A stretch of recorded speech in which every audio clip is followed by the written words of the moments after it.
دوستوں، اس پوری دنیا میں ہمارے علاوہ بہت ساری مخلوقاتیں موجود ہیں اور انہی مخلوقاتوں میں سے ایک جنات کی مخلوقات بھی ہوتی ہے۔ جنات میں میل فیمیل دونوں ہوتے ہیں۔ جو میل ہوتے ہیں انہیں جن زادہ کہا جاتا ہے اور جو فیمیل ہوتی ہیں انہیں جن زادی۔ جنات اور جنی بھی انہی کا نام ہوتا ہے۔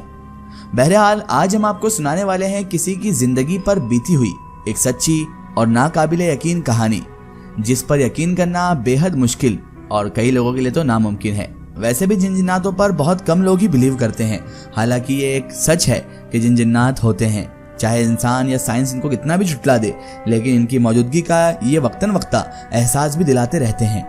آج کی کہانی سننے کے بعد شاید بہت سارے لوگوں کا پوائنٹ آف ویو جناتوں کو لے کر چینج ہو جائے گا، تو چلیے اس شخص کی زبانی سنتے ہیں اسی کی کہانی۔ یہ کہانی ہے میرے ایک دوست شاداب کی۔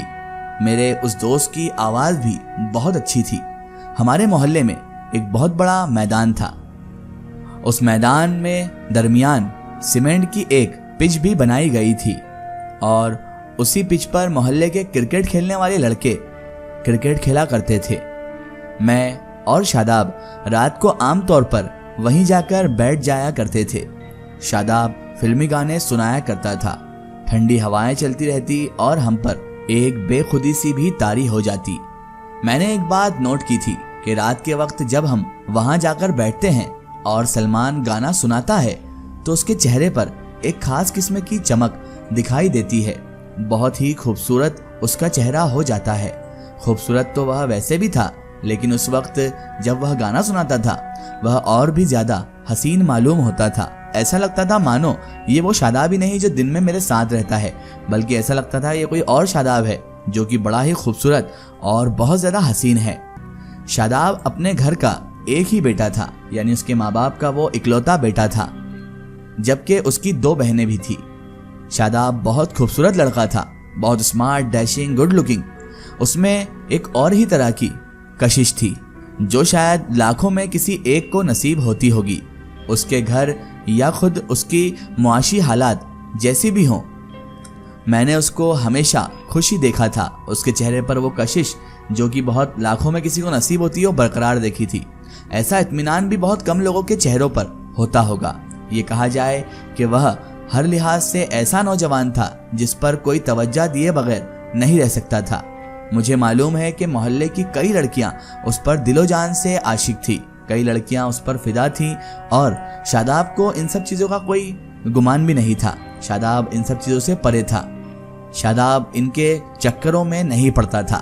کہا کرتا تھا بھائی جان مجھے ان لڑکیوں سے کوئی دلچسپی نہیں ہے، یہ خواہ مخواہ اپنا وقت برباد کرتی رہتی ہیں، لیکن یار پھر بھی تمہیں بھی تو کبھی نہ کبھی کسی سے محبت ہو ہی جائے گی۔